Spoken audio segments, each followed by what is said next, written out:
అలుకలు చల్లవు హరి పురుషోత్తమా నలినిందిరనితో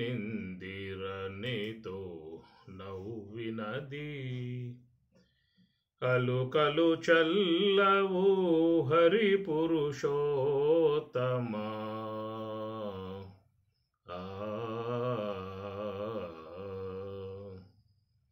ఆదిలక్ష్మి మోహన కమలంబున వేదమాత నిను వేసినది.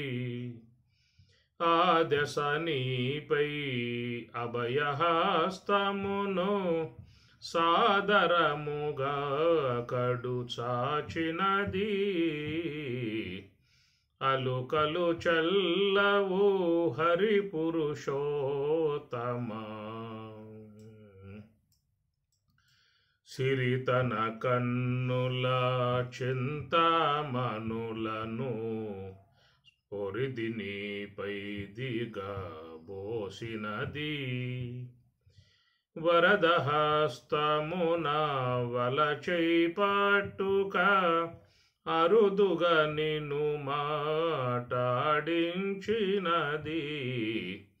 అలుకలు చల్లవు హరి పురుషోత్తమా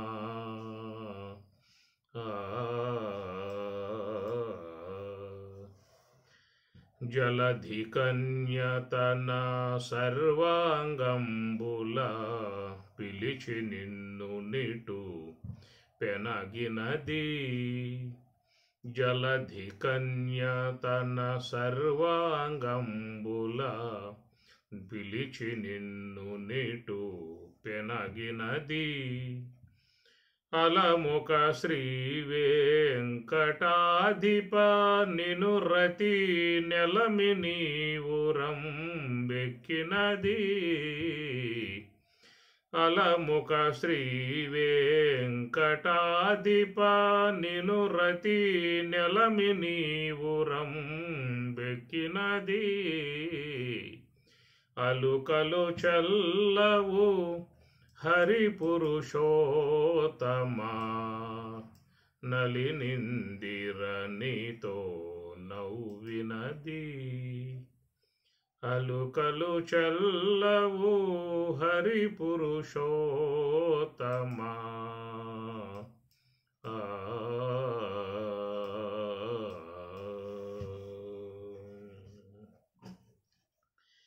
భగవద్గీత 2వ అధ్యాయము సాంఖ్యయోగము. భగవానుని వాక్యములలో ఉన్నటువంటి పరమార్థతత్వాన్ని అంశాలను విచారణాంశముగా మనం తీసుకొని ప్రయాణం చేస్తూ ఉన్నాము. జాతస్య హి ధ్రువో మృత్యుః ధ్రువం జన్మ మృతస్య చ తస్మాదపరిహార్యేర్థే నత్వం శోచితుం అర్హసి. అవ్యక్తాదీని భూతాని వ్యక్తమధ్యాని భారత అవ్యక్త నిధనాన్యేవ తత్ర కా పరిదేవనా. ఆశ్చర్యవత్ పశ్యతి కశ్చిదేనం ఆశ్చర్యవద్వదతి తథైవ చాన్యః ఆశ్చర్యవచ్చైనమన్యః శృణోతి శ్రుత్వాప్యేనం వేద న చైవ కశ్చిత్ శ్రుత్వాప్యేనం వేద న చైవ కశ్చిత్. జాతస్య హి ధ్రువో మృత్యుః ధ్రువం జన్మ మృతస్య చ. ఈ 2 శ్లోకాలలో మనం ప్రయాణం చేస్తూ ఉన్న అంశము తస్మాత్ అపరిహార్యే అర్థే త్వం నా శోచితుం అర్హసి. ఈ విషయంలో త్వం నీవు శోచితుం దుఃఖించుటకు నా అర్హసి తగిలేవాయా అనే మాట 27వ శ్లోకంలో. అటు 28వ శ్లోకంలో కూడా అవ్యక్త నిధనాని ఏవ తత్రకా పరిదేవన.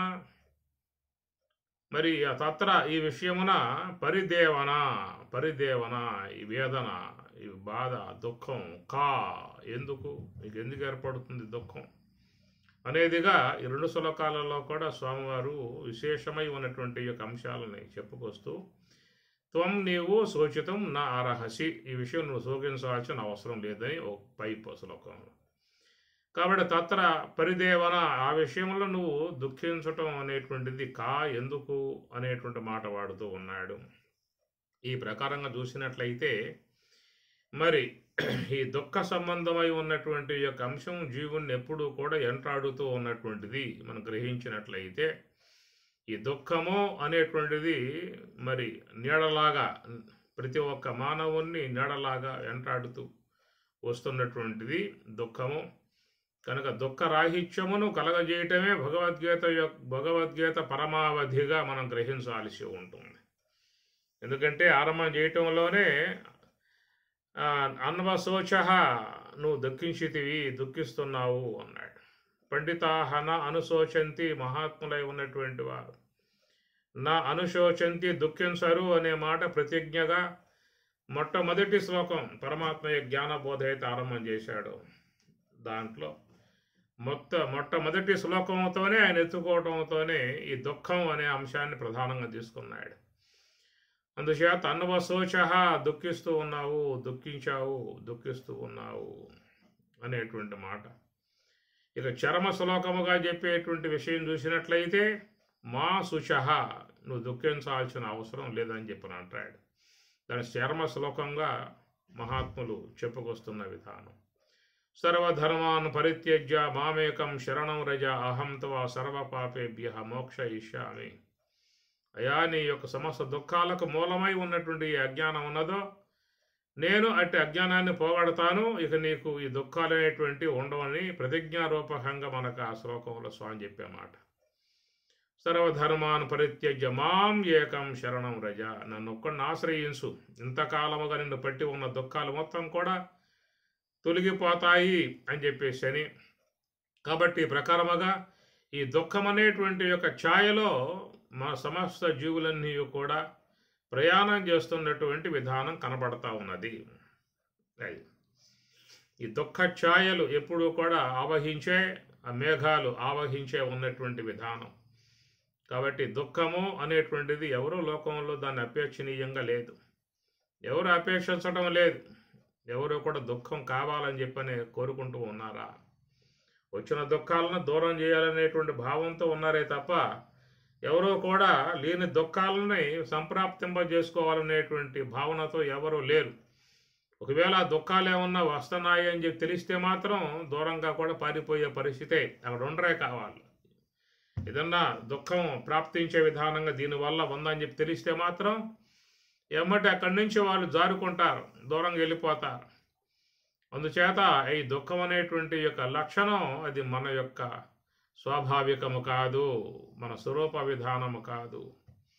కాబట్టి దుఃఖ ఛాయలు అనేటువంటి ఎప్పుడూ కూడా జీవుని యందు తారట్లాడుతూ ఉన్నాయి, భాషిస్తూ ఉన్నాయి. కాబట్టి ఇక్కడ మరి శోచితం నా అర్హసి, నువ్వు శోకించాల్సిన అవసరం లేదు అన్నాడు. కిందకు వస్తే తత్రకా పరిదేవన, నువ్వు ఎందువల్ల ఎడవాల్సిన అవసరం ఉంది ఎక్కడ అనేటువంటి యొక్క మాటే వాడుతూ ఉన్నాడు. కాబట్టి ఈ ప్రకారంగా జ్ఞానులై ఉన్నటువంటి వారు ఎట్లాగే మాట్లాడతారనే విషయం మనం గమనించాల్సి ఉంటుంది.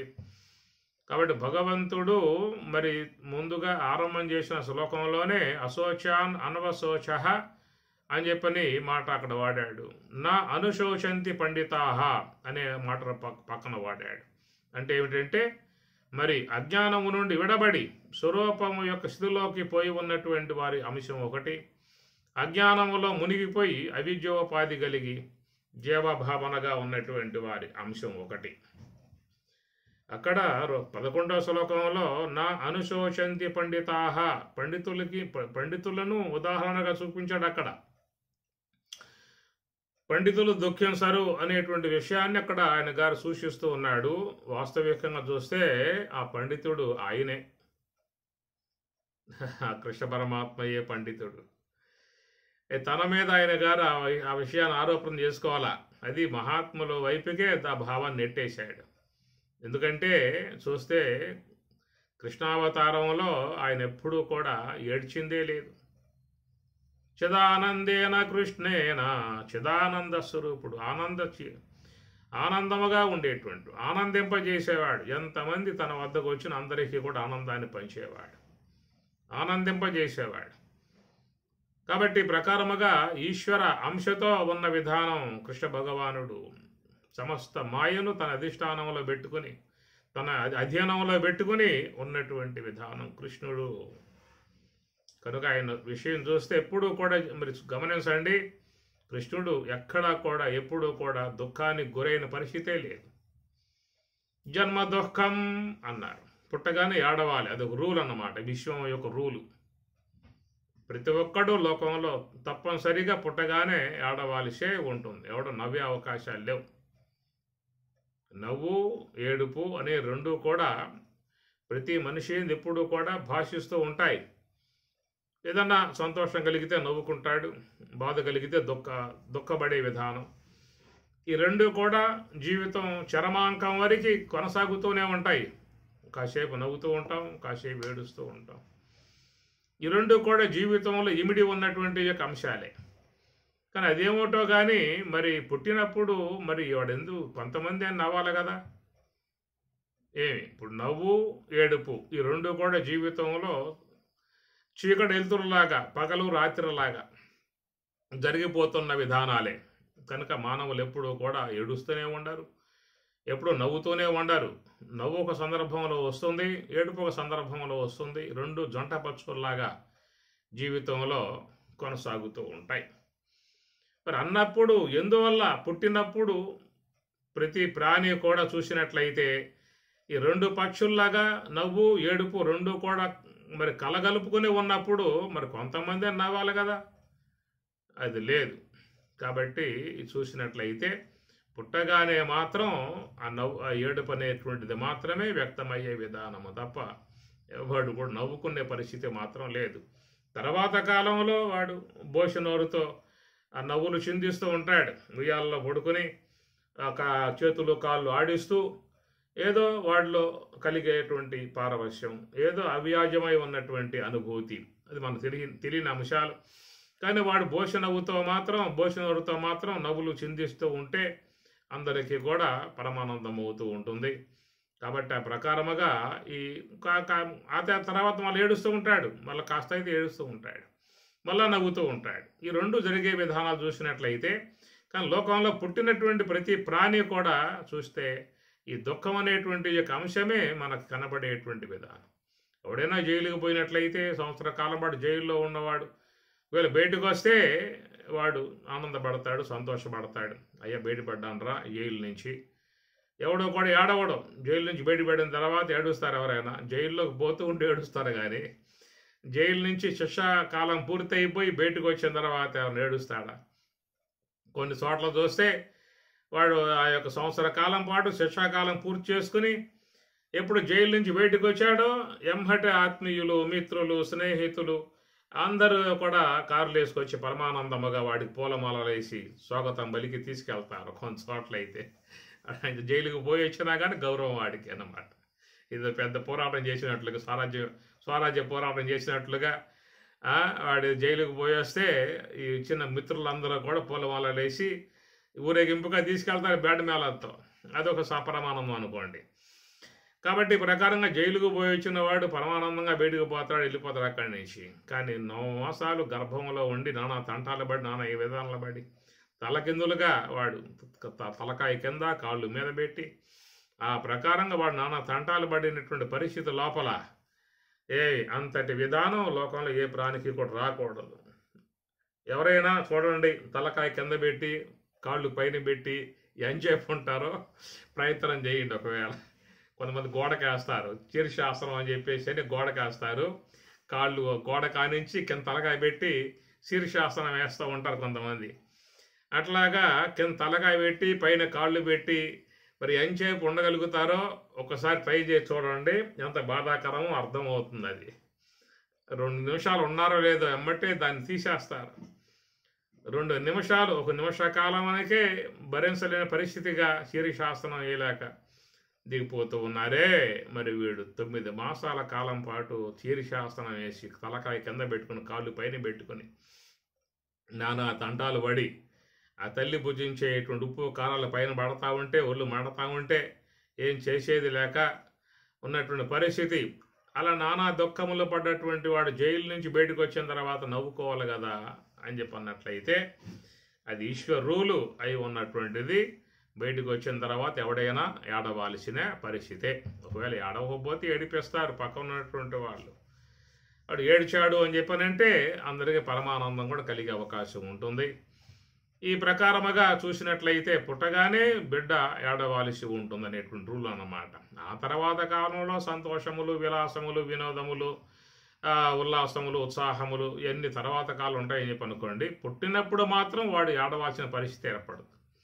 అలాంటి సందర్భంలో కూడా మరి కృష్ణుడు మరి జనించినప్పుడు ఆయన మరి ఆడవాళ్ళగా విశ్వము యొక్క రూల్ అయినప్పుడు తల్లి గర్భం నుంచి బయటపడినటువంటి దానాలలో ఆ బిడ్డ ఏడవాల్సినటువంటి పరిస్థితి ఒకటి ఉన్నప్పుడు మరి దేవకీ దేవి గర్భంలో నవమాసములు పూర్తి చేసుకుని కృష్ణుడు మరి ఆయన పుట్టాడు కదా.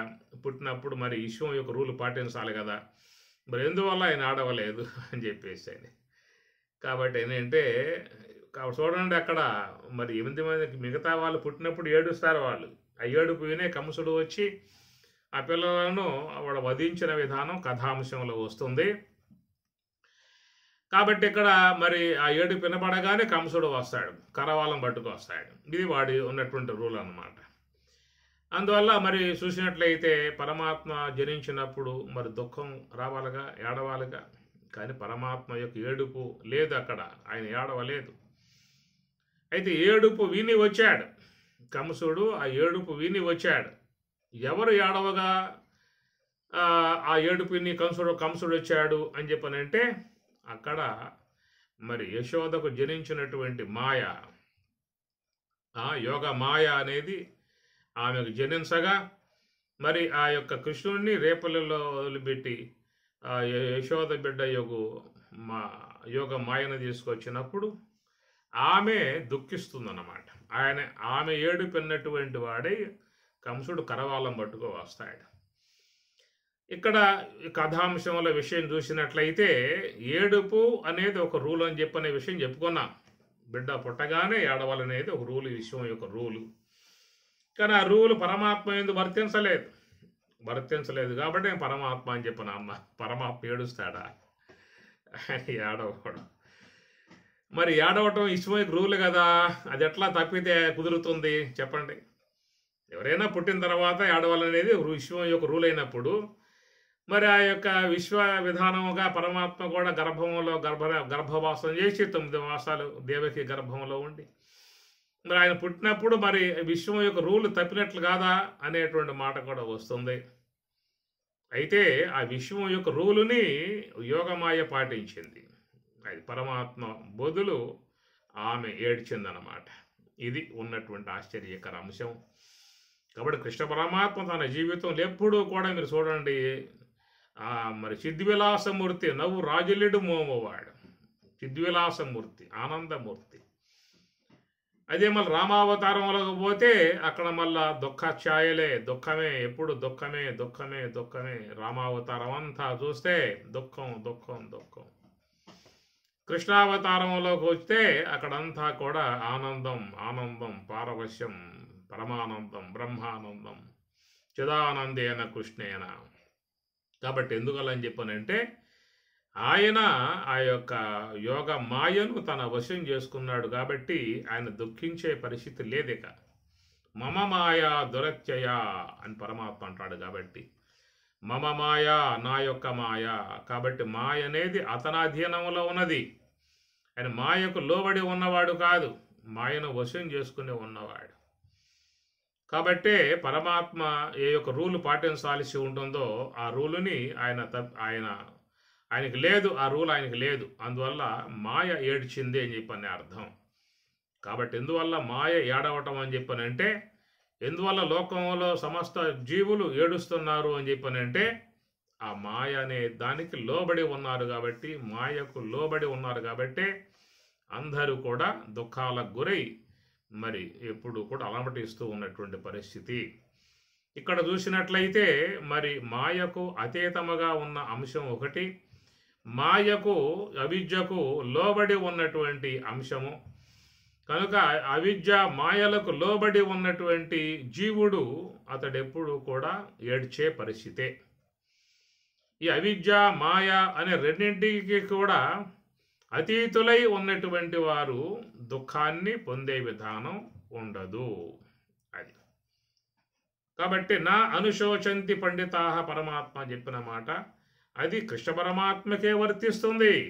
ఆయనే పండితుడు, ఆయనే మహానుభావుడు, ఆయనే సర్వజ్ఞుడు. కనుక తన మీద అంశాన్ని పెట్టుకోక మహాత్ముల యందు అంశాన్ని పెట్టాడు. మనం చూసినట్లయితే పండితాహన అనుశోచంతి అన్నప్పుడు కృష్ణ పరమాత్మకే వర్తిస్తుంది. నేను ఎప్పుడు జీవితంలో దుఃఖించింది లేదు, దుఃఖానికి గురైంది లేదు. కర్షతీతి కృష్ణ, సమస్త అసుర వృత్తులను కర్షతి నలిపివేసేటువంటి వాడు కాబట్టి కృష్ణ అని చెప్పి అన్నారు. కాబట్టి ఆ ప్రకారముగా ఆయనే పండితుడు, జ్ఞానాగ్ని చేత సమస్త కర్మలను దగ్ధం చేసినటువంటి వారు పండితుడు అని కదా పరమాత్మ చెప్పింది. ఎవరైతే జ్ఞానాగ్ని ద్వారా సమస్త కర్మలను దగ్ధం చేస్తారో అట్టివాడు తం ఆహుహు పండితం బుధాహ, అట్టివాడే పండితుడు అని. కాబట్టి ఆ ప్రకారముగా లోన ఉన్నటువంటి అవిద్యను, లోన ఉన్నటువంటి మాయా ఆవరణాన్ని తొలగింపజేసుకోవటమే కాకుండా మరి అనేక జన్మల హేతువుగా ఉన్న కర్మలను కూడా దగ్ధం చేసి ఉన్నటువంటి విధానము, స్వరూప అనుభవాన్ని పొంది ఉన్న విధానాన్ని చెప్తూ వాడు పండితుడు అనేటువంటి మాట వాడారు.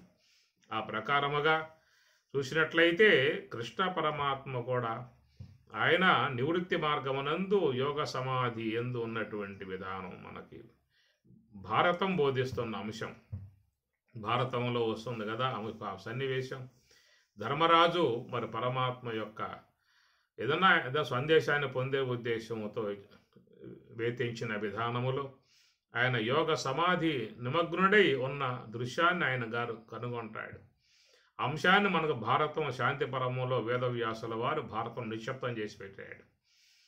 పంచాత్మికంబైన పవనంబు నిగృహీతమైనది భవదింద్రియంబులు మనమునందాగబడ్డవి అవియును నదియును బుద్ధియందు దిగించి శుద్ధమైన నాలవ తెరవున లోలతారహితములుగాగా అన్నియును సంకలితములగా అంచిత క్షేత్రజ్ఞనందు గూర్చినవాడ ఈ పరమధ్యానమేమి కథన నొలసనొక లోకమునకు కొండొక్క వింతలేక విస్మయము బొందెనామది వినగ నరహమేని వినిపింపవే నాకు ఇత్యరంగు అని ధర్మరాజు కృష్ణ పరమాత్మ ఏ యోగ సమాధిని పొంది ఉన్నాడో అటు యోగ సమాధి యొక్క సంబంధమై ఉన్నటువంటి యొక్క అంశాన్ని కల్లారా చూసి ఆ పరమాత్మ యోగ సమాధి నుంచి బయటకు వచ్చిన తర్వాత ఆయనతో ఈయన గారు ముచ్చటిస్తాడు.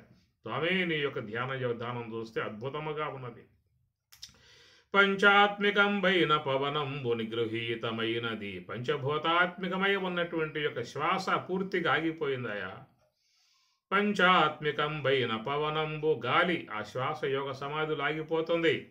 ఎప్పుడైతే మనసు అనేది సంకల్పాలు లేకుండా నిశ్చలమై అంతర్ముఖమవుతుందో దాంతోపాటు ఈ శ్వాస ఊపిరి కూడా పూర్తిగా ఆగిపోతుంది. కనుక మనస్సు శ్వాస రెండు ఆగిపోయి ఉన్న విధానాన్నే యోగ సమాధిగా చెప్పేటువంటి మాట. మరి ఈ రెండు ఆగటం అంటే అది కేవలం బ్రహ్మజ్ఞానులలో మాత్రమే జరిగేటువంటి పరిణామం, అందరికీ వచ్చే విధానం కాదు. అందరికి ఒకవేళ వచ్చినట్లయితే మరి మనస్సు అనేది ఆగటం అన్నా ఉంటుంది, లేదా శ్వాస అన్న ఆగటం ఉంటుంది, కానీ రెండు కలిసి ఆగటం అనేటువంటిది ఉండదు. కాబట్టి మనస్సు ఆగటం అనేది సుషుప్తి ద్వారా అందరూ అది ఆ విషయాన్ని కనుగొంటూ ఉన్న విషయమే. ప్రతి వ్యక్తి కూడా రోజువారీగా సుషుప్తి అనేటువంటి దాన్ని ఆస్వాదిస్తూ ఉన్నాడు. కారణం ఏంటంటే మనస్సు పూర్తిగా లయం అయిపోయింది కాబట్టి. అదే ప్రకారముగా మరణము అనేటువంటి అంశాన్ని కూడా ప్రతి ఒక్కరూ సవి చూస్తూ ఉన్నారు, సవి చూడబోయే వాళ్ళు ఉన్నారు. కాబట్టి మరణము అనేటువంటి యొక్క అంశం శ్వాస ఆగటం శ్వాస ఆగటం అనే దాంతో ముడిపడి ఉన్నది. సుషుప్తి అనేటువంటి యొక్క అంశం మనస్సు ఆగటం అనే దాంతో ముడిపడి ఉన్నది. మరణం అనేటువంటి అంశము శ్వాస ఆగటం అనే దాంతో ముడిపడి ఉన్నది. కాబట్టి ఈ ప్రకారముగా మన జీవితంలో ఈ రెండు కూడా తటస్థిస్తూనే ఉన్నాయి. కాబట్టి మనస్సు ఆగటం అనే విషయంలో సుషుప్తి అనుభవాన్ని పొందుతూ ఉన్నాం. శ్వాస ఆగటం అనే విషయంలో మరణావస్థను కూడా అనుభవరూపకంగా పొందటానికి సిద్ధంగా ఉన్నాము. కానీ ఈ రెండింటికి విలక్షణమై ఉన్నది మరొకటి, దాన్ని యోగ సమాధి అన్నారు.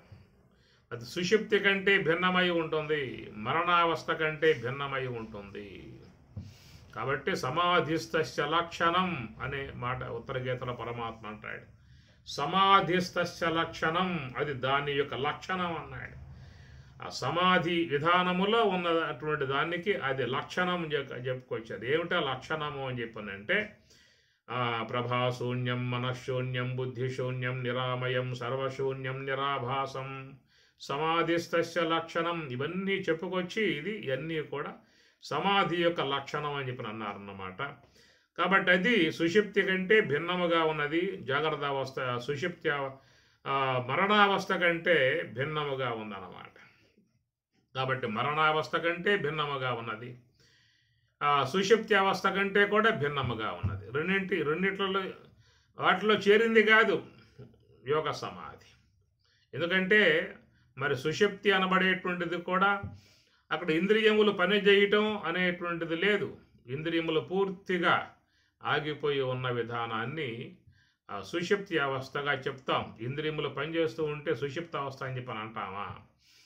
మనకు ఇంద్రియములు పూర్తిగా ఆగిపోవాలి, ఆగిపోతేనే దాన్ని సుషుప్తి అవస్థ అని చెప్పని అంటాం. అట్లాగే మరణావస్థ అని చెప్పనే అది కూడా అక్కడ కూడా చూసినట్లయితే ఇంద్రియములు పూర్తిగా ఉపశమించి ఉంటాయి. ఇది అందరూ కూడా మరణ సమయంలో అనుభవంలోకి తెచ్చుకోవచ్చు, అనుభవరూపకంగా చూడవచ్చు. ఆ యొక్క అంత్య ప్రయాణములో అందరూ కూడా అది దర్శించుకోదగినటువంటి యొక్క అంశమే. అది రాబోతుంది, వస్తుంది. అప్పుడు ఎట్లా ఉంటుందో ఆ అనుభవం ప్రత్యక్షముగా ఎవరికి వారు చూసుకుంటారు. ఆ చూసుకున్నటువంటి అంశాన్ని, తెలియబడ్డటువంటి యొక్క అంశాన్ని మాత్రం తిరిగి మరలా చెప్పడానికి అవకాశాలు మాత్రం లేవు. ఒకవేళ సుషుప్తి అనబడేటువంటిది మాత్రం అక్కడ ఎట్లాంటి విధానంగా ఇంద్రియాలు ఉపశమించి ఆ సుషుప్తిలో ఏ యొక్క పరమశాంతిని, ఆనందాన్ని పొందాడో ఆ విషయం మాత్రం తిరిగి మరలా తన యొక్క వాళ్ళకి చెప్పుకోవటానికి అవకాశాలు మాత్రం ఉన్నాయి. కానీ మరణ సంబంధముగా మరణం యొక్క సమయంలో ఏర్పడేటువంటి ఆ యొక్క అనుభవం కలుగుతుంది. అనుభవం కలుగుతుందని ఎట్లా చెబుతారండి? అనుభవం లేకుండా అనుభవం కలుగుతుందని చెప్పి చెబుతారు.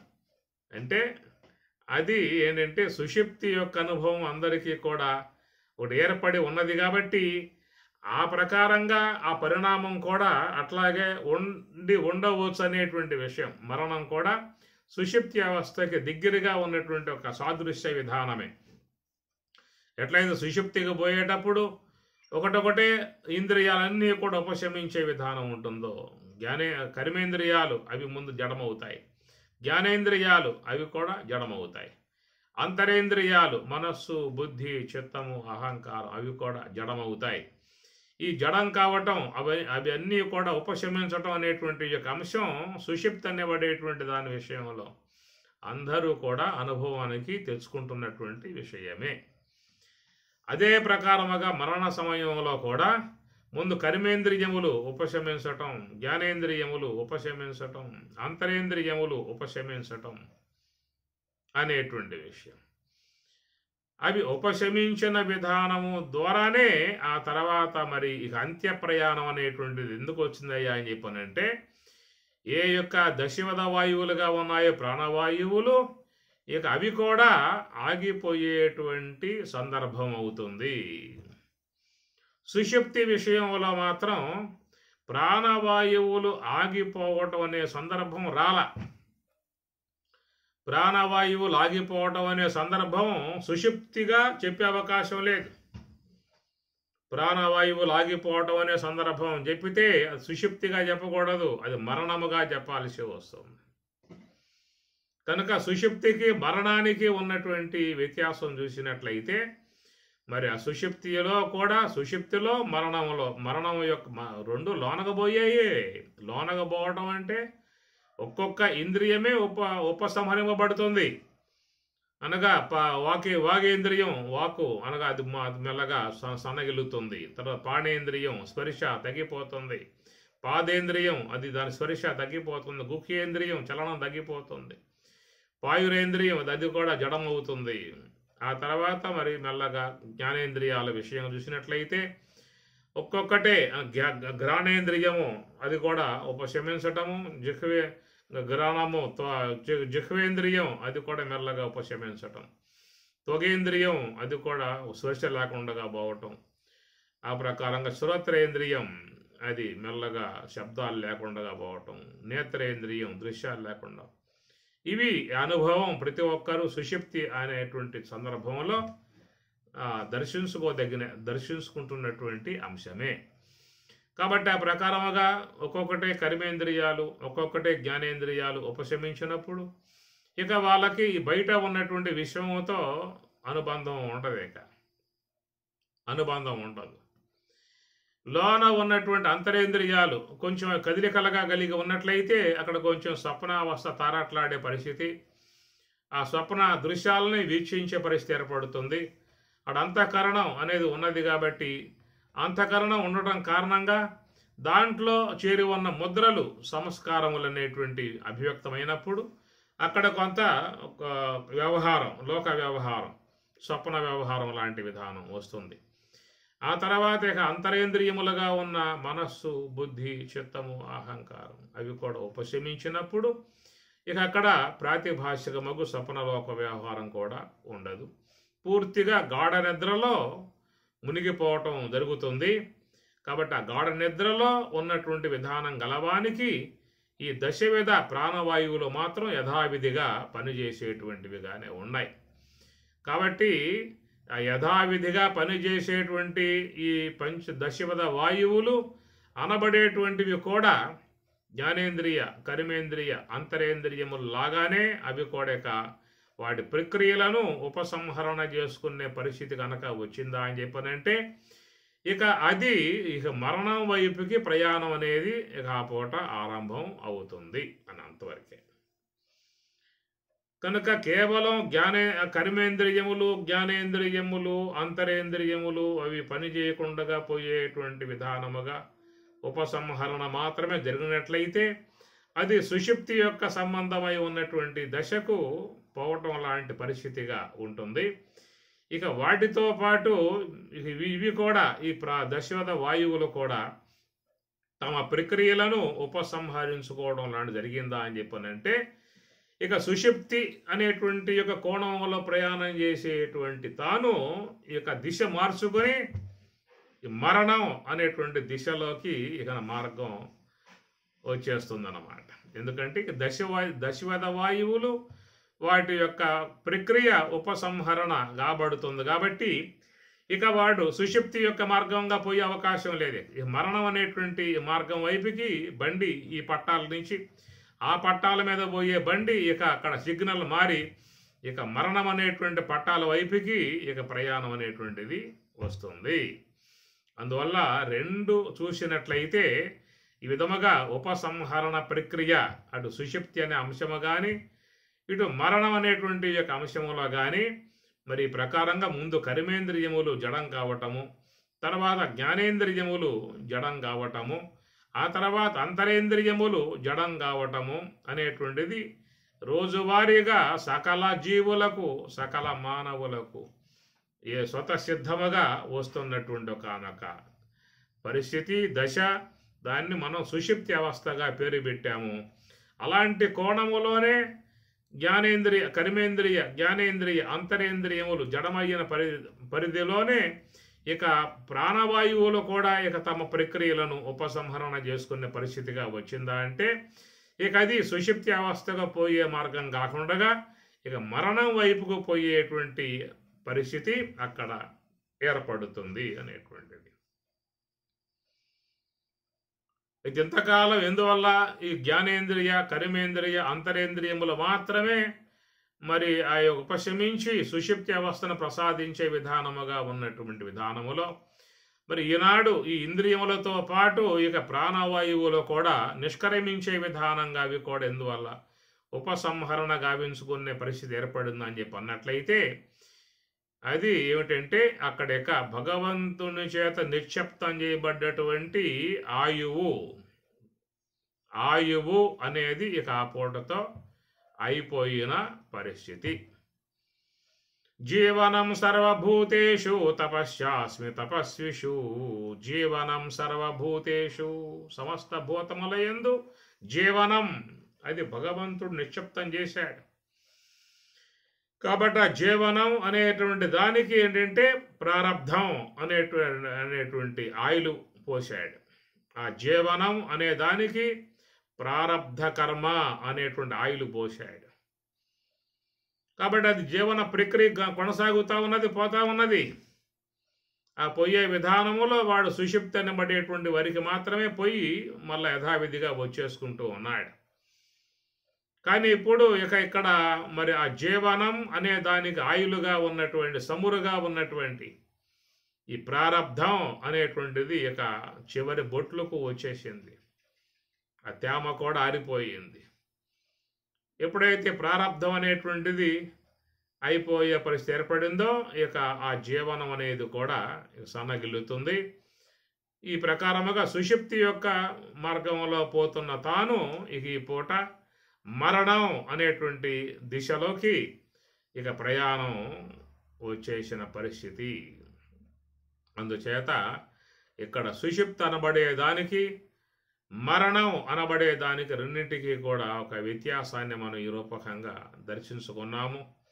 కాబట్టి మరణం అనేటువంటిది ఎందుకు రావడం కారణం అంటే అక్కడిక మరి ప్రారబ్ధ కర్మ అనేటువంటి సమురు అయిపోయిన పరిస్థితిలో ఇక జీవుడు సుషుప్తి వైపుకు పోయేటువంటి తాను ఇక సుషుప్తి అనేదాన్ని దండం పెట్టేసి ఇక మరణం అనేటువంటి యొక్క మార్గం వైపుకి వాడు పోవాల్సిన పరిస్థితి ఏర్పడుతుంది.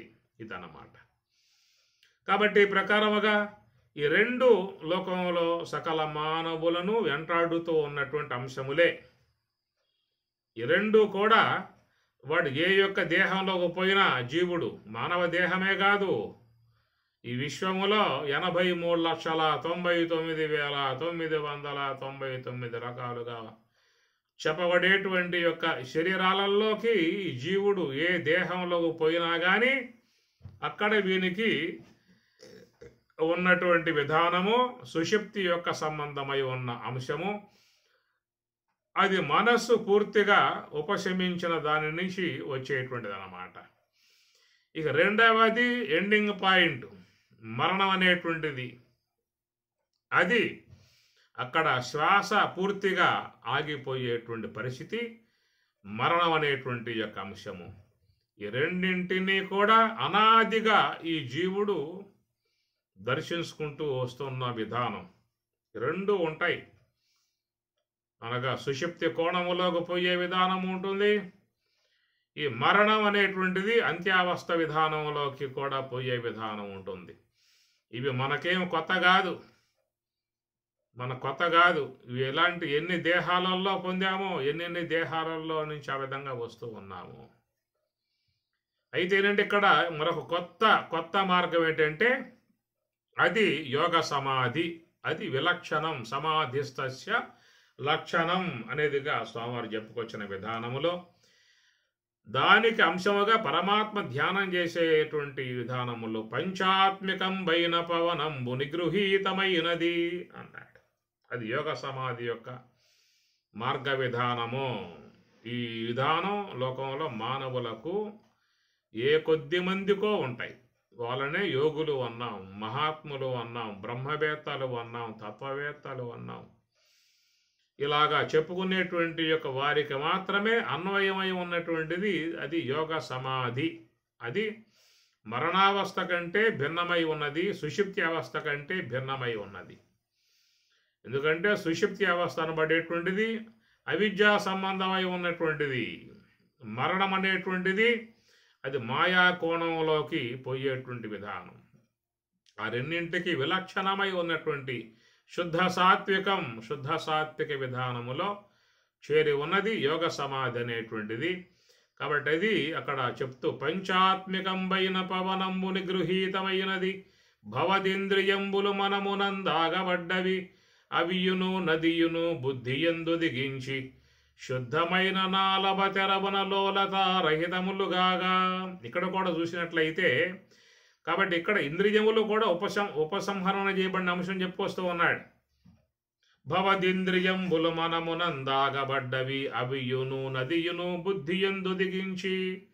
కాబట్టి జ్ఞానేంద్రియములు, కర్మేంద్రియములు, అంతరేంద్రియములు మొత్తం కూడా ప్రక్రియ లేకుండా ఉపసంహరింపబడేటువంటి యొక్క అంశము ఇక్కడ చెప్పుకొచ్చాడు. మనం సుషుప్తి అవస్థలో అక్కడ చెప్పాము, యోగ సుషుప్తి మరణం అనేటువంటి యొక్క అంశములో అక్కడ చెప్పుకొచ్చాము ఇదే విధానాన్ని. అయితే సుషుప్తి అనబడేటువంటిది, మరణం అనబడేటువంటిది రెండు కూడా మనకి అనుభవంలోకి వచ్చే అంశాలే. మరణము అనుభవంలోకి వస్తుంది, సుషుప్తి అనబడేది కూడా అనుభవంలోకి వస్తుంది. అది అయితే మరణం కూడా అనుభవం యొక్క సంబంధమై ఉన్న అంశమే. అయితే దాని విషయాన్ని ముచ్చటించుకోవటానికి సందర్భాలు కుదరవు. అదే సుషుప్తి యొక్క అంశం అయితే మనం మరి 10 మందికి కూడా తన యొక్క అనుభవాన్ని చెప్పుకోవచ్చు. ఈ సౌలభ్యం ఇక్కడ ఉందే తప్ప ఏ మరణం యొక్క సంబంధమై ఉన్నటువంటి యొక్క అంశం ఉన్నదో అది మాత్రం చెప్పుకోవటానికి అవకాశాలు లేవు. ఒకవేళ మరణం అనేటువంటి కోణంలో పోయి ఆ మరణ దశను పొంది వాడు ఒకవేళ గనక తిరిగి వచ్చి చెప్తారా అని చెప్పని అన్నా కానీ వినటానికి ఎవడో కూడా సిద్ధంగా లేడు, మొత్తం పారిపోతారు. ఆ పని ఆ అనుభవాన్ని ఎవడు వినడానికి సిద్ధంగా ఉండడు. ఒకవేళ మరణించి 10 రోజులు అయిపోయింది కాబట్టి ఆ మరణం యొక్క సంబంధ అనుభవం నాకు కలిగింది, అది మీకు సవివరంగా చెప్తా కూర్చో అని చెప్పని కనుక వాడు వచ్చి చెప్తే మాత్రం దండం పెట్టి అందరు పారిపోవటం. అందువల్ల రెండు అనుభవంలో చేరి ఉన్న అంశాలే. సుషుప్తి అనుభవంలో చేరి ఉన్న అంశమే, మరణము అనుభవంలో చేరి ఉన్న అంశమే. ఇక మూడవది చూసినట్లయితే యోగ సమాధి, అది కూడా అనుభవంలోకి చేరి ఉన్న అంశమే. అయితే అది ఎవరికని చెప్పానంటే ఇక్కడ కృష్ణుడు పంచాత్మికంబైన పవనము నిగృహీతమైనది భవదింద్రియంబులు మనమునందాగబడ్డవి అవియును నదియును బుద్ధియందు దిగించి శుద్ధమైన నాలవ తెరవున లోలతారహితములుగాగా. కర్మేంద్రియములు, జ్ఞానేంద్రియములు, అంతరేంద్రియములు అన్నీ కూడా శుద్ధమైన నాలవ తెరవు. 4వ తెరవు అంటే యోగ సమాధి అన్నమాట. దాన్ని యోగ సమాధి అన్న. 4వ తెరవు జాగ్రత్త అవస్థ 1, స్వప్నం 2, సుషుప్తి 3. ఈ మూడింటికంటే వేరై ఉన్నటువంటి యొక్క అంశాన్ని 4వ తెరవు, 4వ తెరవు, దాన్ని యోగ సమాధి అన్నారు. కానీ అక్కడ కూడా ఏమిటయ్యా అని చెప్పానంటే ఏ ప్రకారంగా సుషుప్తికి పోయే విధానములో జ్ఞానేంద్రియములు ఉపసంహరింపబడి కర్మేంద్రియములు ఉపశమించి జ్ఞానేంద్రియములు ఉపసంహరింపబడి అంతరేంద్రియములు కూడా క్షీణించి ఉన్న విధానములో మనం ఎట్లయితే సుషుప్తి అనుభవాన్ని పొందుతూ ఉన్నామో అదే తరహాగా చివరి అంశ అవస్థ యొక్క మరణావస్థలో కర్మేంద్రియములు ముందు ఉపశమించి జ్ఞానేంద్రియములు కూడా సద్దుమణిగి అంతరేంద్రియములు కూడా ఇక పనులు చేయటం ఆగిపోయి దాంతోపాటు ప్రాణవాయువులు కూడా పూర్తిగా ఆగిపోయి వెళ్ళిపోయే పరిస్థితి అక్కడ మరణం యొక్క సంబంధమై ఉన్న దాంట్లో చేరి ఉన్న విధానము. అయితే ఇక్కడ చెప్పే విషయంలో మరి కర్మేంద్రియములు, జ్ఞానేంద్రియములు, అంతరేంద్రియములతో పాటు మరి ప్రాణవాయువులు కూడా పూర్తిగా ఆగిపోతున్న పరిస్థితి యోగ సమాధి అనేటువంటిది. కాబట్టి ఇక్కడ పంచాత్మికంబైన పవనంబు నిగృహీతమైనది భవదింద్రియంబులు మనమునందాగబడ్డవి. పంచాత్మికమై ఉన్నటువంటి యొక్క శ్వాస పూర్తిగా ఆగిపోయి ఉన్నది. అట్లనే ఇక పంచభూతాంశములుగా ఉన్నటువంటి జ్ఞానేంద్రియ, కర్మేంద్రియ, అంతరేంద్రియాలు అనబడేటువంటివి కూడా పూర్తిగా ఆగిపోయి ఉన్నది. ఏ యొక్క ప్రయత్నము ద్వారా వచ్చేటువంటి యోగ సమాధి ఉన్నదో అని అర్థం. అది గమనించండి. ఇది ప్రయత్నం ద్వారా వచ్చేటువంటి యొక్క అంశము యోగ సమాధి. మిగతా రెండింటికి ప్రయత్నం అవసరం లేదు. సుషుప్తికి ఏ ప్రయత్నం అవసరంలా, అట్లాగా కాళ్ళు ముడుచుకొని చేతులు కట్టేసి పడుకుంటే చాలు, అది వచ్చేసి కూర్చుంటుంది. కనుక సుషుప్తి అనుభవానికి ప్రత్యేకంగా ఎవరో కూడా ఎలాంటి ప్రయత్నాలు చేయాల్సిన అవసరం లేదు. వాళ్ళు ఏమన్నా ఆరోగ్యాన్ని చెప్పినట్లుగా శుచౌ దేశే ప్రతిష్టాప్య స్థిరం ఆసనం ఆత్మనః నాత్యశ్రుతం నాతి నీచం చేజలాజన కుశరం అనేటువంటి ప్రక్రియను పాటించాలా. వాళ్ళు ఏమన్నా ఏం అవసరం లేదు. మంచిగా ప్యాన్ వేసుకుని వేసుకుని మెత్తడి దిండి పోసుకుంటే చాలు, అంతే సుషుప్తి అవస్థ అనేది వచ్చేస్తుంది. ఇక అట్లాగా మరణం అనేటువంటి దానికోసంగా కూడా ఎవరు ప్రయత్నం చేయాల్సిన అవసరం లేదు. అది కూడా జీవితంలో ఒక అనూహ్యముగా వచ్చేటువంటి యొక్క అంశమే. దానికోసం ఎవరో కూడా ఎదురు చూడాల్సిన అవసరం లేదు. ఆ సమయం వచ్చిందా అంటే మరణం అనేది కూడా వచ్చేస్తుంది. కాబట్టి ఈ ప్రకారంగా ఈ రెండు కూడా మరి అప్రయత్నములుగా ప్రాప్తింపబడేటువంటివిగా ఉన్నాయి. సుషుప్తి, మరణం అనబడేటువంటిది ఒక యోగ సమాధిగా చెప్పేటువంటిది జ్ఞాన సంబంధమై ఉన్నటువంటి, మోక్ష సంబంధమై ఉన్నటువంటి, బ్రహ్మానంద భరితమై ఉన్నటువంటి ఒక యోగ సమాధి మాత్రమే ఇక్కడ ప్రయత్నంలో చేరి ఉన్నటువంటి భాగము. కాబట్టి దీనికోసంగానే భగవద్గీత ఉన్నది, ఉపనిషత్తులు ఉన్నాయి, బ్రహ్మసూత్రములు, అనేక యోగ వాసిష్టము ఇత్యాది గ్రంథాలన్నీ కూడా చూస్తే ఈ యోగ సమాధి అనబడేటువంటి ఆ యొక్క అంశం మీదే ఇవన్నీ కూడా నిలబడి ఉన్నటువంటిది. ఈ కోణంలోకి ఈ యొక్క మార్గంలోకి జీవుణ్ణి ప్రవేశింపజేయాలనేటువంటి ఉద్దేశంతో భగవద్గీత 18 అధ్యాయాలు, బ్రహ్మసూత్రములు, 108 ఉపనిషత్తులు, 33,000 శ్లోకాలతో ఉన్నటువంటి యోగ వాసిష్టము, నైష్కర్మ్య సిద్ధి, వేదాంత పంచదశి, వివేక చూడమని ఇత్యాదివన్నీ కూడా మహాత్ములు, రమణ భగవానుడు, వివేకానంద, లక్ష్మణార్యులు ఇత్యాది మహాత్ములందరూ కూడా ఇక్కడ ఈ అంశం మీదే వాళ్ళందరూ బోధిస్తున్న అంశము. కాబట్టి ప్రకారముగా యోగ సమాధి అనబడేటువంటి చూసినట్లయితే దీంట్లో కూడా కర్మేంద్రియములు ముందు ఉపశమిస్తాయి, జ్ఞానేంద్రియాలు ఉపశమిస్తాయి, అంతరేంద్రియములు ఉపశమిస్తాయి. చివరికి ఆ శ్వాస అనబడేది కూడా పూర్తిగా ఆగిపోవటం అనేటువంటిది ఇది మధ్య మార్గము, ఇది వెలుతురు మార్గము, ఇది ప్రకాశ మార్గము, ఇది ప్రయత్నంలో ఉన్నటువంటి భాగము. ఈ మార్గంలో ప్రయాణం చేసినటువంటి వారు అక్కడ శుద్ధ సాత్వికముకు యోగ సమాధి యందు పూర్తిగా లయమైపోయే పరిస్థితి ఏర్పడుతుంది. కాబట్టి దాన్ని ఎక్కడ శుద్ధమైన నాలవతెరవు నలోలతారహితములుగాగా అన్నియును సంకలితములగా నంచేత క్షేత్రజ్ఞులందు గూర్చినవాడా క్షేత్రజ్ఞం చాపి మాం విద్ధి సర్వక్షేత్రేషు భారత. క్షేత్రజ్ఞం భగవత్ స్వరూపం అంటే భగవంతునిలోకి మొత్తం వెళ్ళిపోతాయి అన్నమాట. కాబట్టి ఈ ప్రకారముగా మనం ఇక్కడ చూస్తే రెండు మార్గాలు చెప్పుకోవడం జరిగింది. ఒకటి ఈ వైపు ఉన్నటువంటి సుషుప్తి యొక్క అంశమై ఉన్నటువంటిది అన్కాన్షియస్. రెండవది ఆ వైపున చేరి ఉన్నటువంటి ప్రారబ్ధం అనే సమురు అయిపోయి ఇక మృత్యు గుహలోకి పోయేటువంటి విధానముగా మరణం యొక్క మార్గంలోకి ప్రయాణం చేసేదిగా అక్కడ ఒకటి. ఈ రెండింటి యందు కూడా ముందు కర్మేంద్రియములు, తర్వాత జ్ఞానేంద్రియాలు, తర్వాత అంతరేంద్రియాలు ఉపశమించే పరిస్థితే. కాబట్టి ఈ విధముగా రెండు అటు ఇటు ఉండగా మధ్యలో చేరి ఉన్నటువంటిది యోగ సమాధి. అది ఆ యోగ సమాధి యొక్క విధానాన్ని పొందమని చెప్పేసనే మనకు అన్ని శాస్త్రములు బోధిస్తున్న విధానం. యమ, నియమ, ఆసన, ప్రాణాయామ, ప్రత్యాహార, ధారణ, ధ్యాన, సమాధి అని పతంజలి కూడా చివరికి అష్టాంగ ప్రక్రియలో సమాధి అనే పదం వాడాడు. చివరి యొక్క చర్మాంకం అది.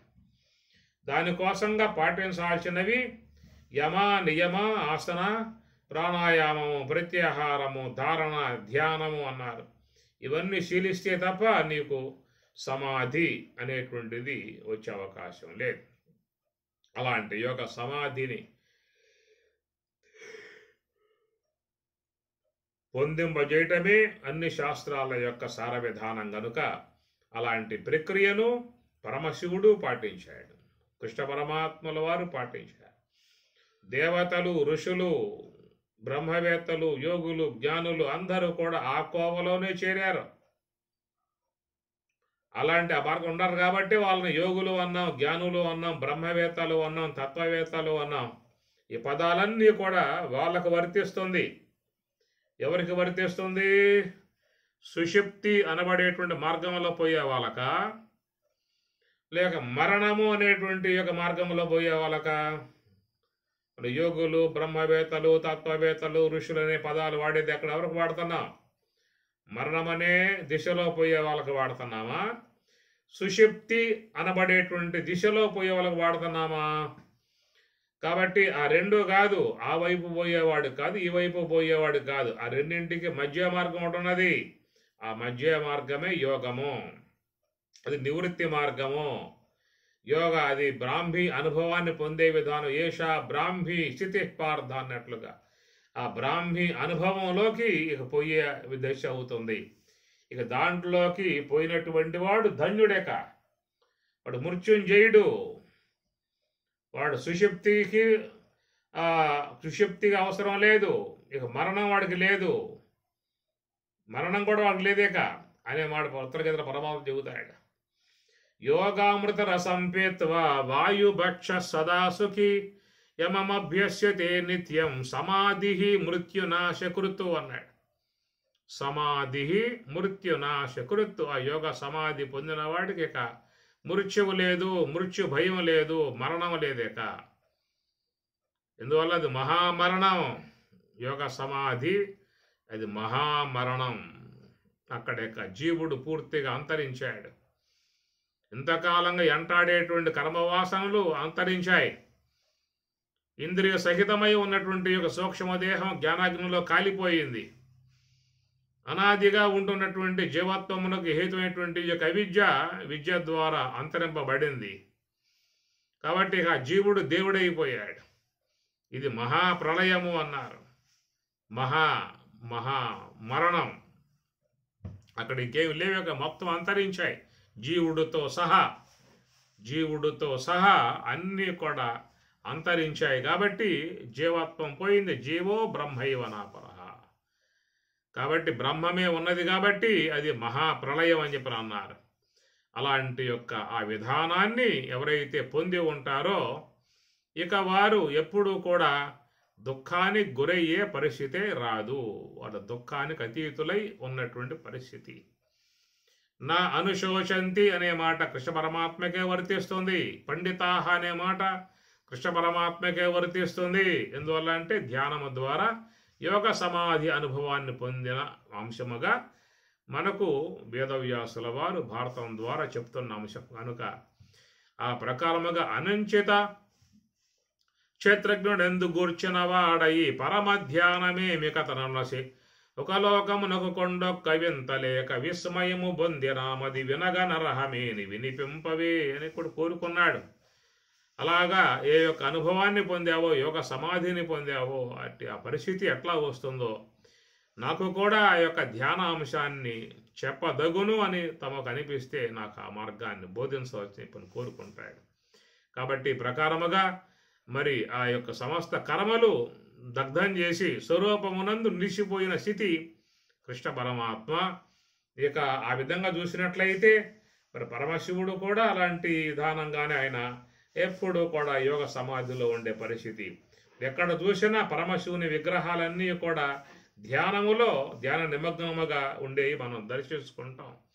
నిరంతరముగా మహాయోగములో పరమశివుడు ఉంటాడని చెప్పేసి అని మౌన వ్యాఖ్యా ప్రకటిత పరబ్రహ్మతత్వం యువానం వరిశిష్టాంతేవ సదృశిగణై ఆవృతం బ్రహ్మనిష్టై ఆచార్యేంద్రం కరకలిత చిన్ముద్రమానందమూర్తిం స్వాత్మారామం ముదిత వదనం దక్షిణామూర్తిమీడే. దక్షిణామూర్తి ఆయన కరకలిత చిన్ముద్రమానందమూర్తిం. కరకలిత కరములో చిన్ముద్ర పెట్టుకుని చక్కగా నివృత్తి మార్గములో బ్రహ్మమునందు లీనమవుతూ ఉండే విధానం పరమశివుడు. అది కూడా యోగ సమాధి. ఆయన కూడా మరి కేవలం ఆనందమూర్తి అయి అలరారుచుండే ఆనందమూర్తి, బ్రహ్మానందమూర్తిగా ఉన్న విధానం. ఆ ప్రకారంగా చూస్తే కృష్ణుడు, పరమశివుడు, ఇంకా ఋషులు, యోగులు, బ్రహ్మవేత్తలు, దేవతల నుంచి సమస్త ఇలాంటి యొక్క మానవ సముదాయంలో ఋషులుగా, బ్రహ్మవేత్తలుగా, యోగులుగా, జ్ఞానులుగా పిలువబడేటువంటి అందరూ కూడా ఈ మధ్య మార్గంలో, అది యోగ సమాధి యొక్క మధ్య మార్గంలో వాళ్ళు పోతూ ఉన్నారు. మనం పోయేది ఏంటంటే ఈ వైపు పోతే సుషుప్తి యొక్క మార్గంలో పోతాం. ఇక ఆ వైపు అడుగు పెట్టామా అని చెప్పనంటే మరణం అనేటువంటి యొక్క మార్గంలోకి పోవటం అవుతుంది. ఈ రెండు మార్గాలలో బాగా మనకి ప్రావీణ్యత అద్భుతంగా ఉందన్నమాట. సుషుప్తి అవస్థకు పోవాలన్నా క్షణకాలం వెళ్ళిపోతాం, మరణావస్థకు పోవాలన్నా కానీ అది అందరికీ కూడా జన్మ హక్కై ఉన్నటువంటి యొక్క అంశము, అటు వెళ్ళిపోతారు. మరి మధ్యలో ఉన్నది, మధ్య మార్గముగా ఉన్నటువంటి యోగ సమాధో ఎవరికి ఉంటుంది? ఎవరైతే మరి ఈ విధముగా హంస యొక్క ఆశ్రయంలో బ్రహ్మోపదేశము గావించుకొని హంస యొక్క ఆశ్రయంలో ఉంటారో వాళ్లకు వచ్చేటువంటి విధానమే యోగ సమాధి. అంటే ఆ యోగ సమాధి యందు ఉన్నటువంటి వారికి తత్ర కా పరిదేవన, తత్ర ఆ విషయములో కా ఏమి పరిదేవన వాళ్ళకు ఉండదేక. ఎందువల్లంటే వాళ్ళు స్వరూపమునందు ఉన్నారు కాబట్టి ఇక వారు శోచితం దుఃఖించటము అనేటువంటిది నా లేదు. ఎవరికి లేదని చెప్పేసి అని, ఎవరైతే ఈ రెండింటికి మధ్యలో ఉన్నటువంటి యోగ సమాధిగా చెప్పేటువంటి యొక్క మార్గం వల్ల ఎవరైతే పోయి ఉంటారో వాళ్ళకి శోకం అనేటువంటిది లేదు. కాబట్టి ఇక వాళ్ళు దుఃఖించే విధానము లేదు. కాబట్టి ఆ ప్రకారముగా మరి లోకములో విద్య అనే విధానములో మరి ఆ యొక్క బ్రహ్మమునందు రమించేటువంటి వారుగా ఉన్నటువంటి వాళ్ళు మాత్రమే శోకానికి గురి అయ్యే పరిస్థితి లేదు. కానీ ఇక్కడ ఏంటంటే జాతస్య హి ధ్రువో మృత్యు ధ్రువం జన్మ మృతస్య చ తస్మాత్ అపరిహార్యార్థే నత్వం శోచితం అర్హసి. కాబట్టి నా త్వం శోచితం అర్హసి అనే మాట, తత్రక పరిదేవన అనేటువంటి మాట, ఈ రెండు కూడా సామాన్యులై ఉన్నటువంటి యొక్క మానవుల యందు మాత్రమే వర్తింపబడుతున్నది. ఏది ఒక సుషుప్తి అనే అంశానికి పరిమితమై, ఒక మరణం అనే అంశానికి పరిమితమై ఉన్నటువంటి జీవులు మాత్రమే నిరంతరముగా ఈ దుఃఖానికి గురవుతున్నటువంటి పరిస్థితి. అర్థమైందా? దుఃఖానికి గురవుతున్న పరిస్థితి ఎందుకు వచ్చిందయ్యా అని చెప్పనంటే, మనకి ఉంటే సుషుప్తి సంబంధమై ఉన్న మార్గంలో పరిచయం కలిగి ఉన్నాం. ఒకవేళ ఉంటే మరణం అనేటువంటి యొక్క దాంట్లో ఆ మార్గంలో పరిచయం కలిగి ఉన్నాం. ఈ రెండే తప్ప మధ్యలో ఉన్నటువంటి ఏ యొక్క నివృత్తి మార్గముగా యోగ సమాధిగా పిలువబడేటువంటి యొక్క దాని యందు మనకి ఎలాంటి పరిచయము, మార్గ విధానము లేదు. లేకపోవటం కారణం ఏంటంటే తస్మాత్ యోగి భవ అని పరమాత్మ అంటూ ఉన్నాడు, యోగివిక అంటూ ఉన్నాడు. అలాంటి యొక్క యోగ విధానం కలిగి ఉన్నట్లయితే మనం కూడా కృష్ణ పరమాత్మ యొక్క స్వరూప స్థితిలో ఉండిపోయాడు. పరమశివుల వారు ఏ విధముగా స్వరూప స్థితిలో ఉండిపోయాడు, ఏ ప్రకారముగా మహాత్ములు, యోగులు, బ్రహ్మవేత్తలు నిరంతరముగా ఏ యొక్క మరి ఆ యొక్క పరమాత్మ బ్రహ్మమునందు రమించేటువంటి వారుగా ఉండిపోయారు. అలాంటి విధానముగా ఉన్నటువంటి స్థితి లోకంలో మానవులకు లేని విధానం. కాబట్టి మరి ఆ లేని విధానం ఉన్నప్పుడు ఏముంటుంది ఎక్కడ అంటే మరి అవిద్యాదులకు లోబడి ఉన్నటువంటి విధానం జీవుడు. తర్వాత ఈ యొక్క పార్థివ సంబంధమై ఉన్నటువంటి దేహమునందు మోహాదులు కలిగి ఉన్నటువంటి విధానం. కాబట్టి దేహాత్మ బుద్ధి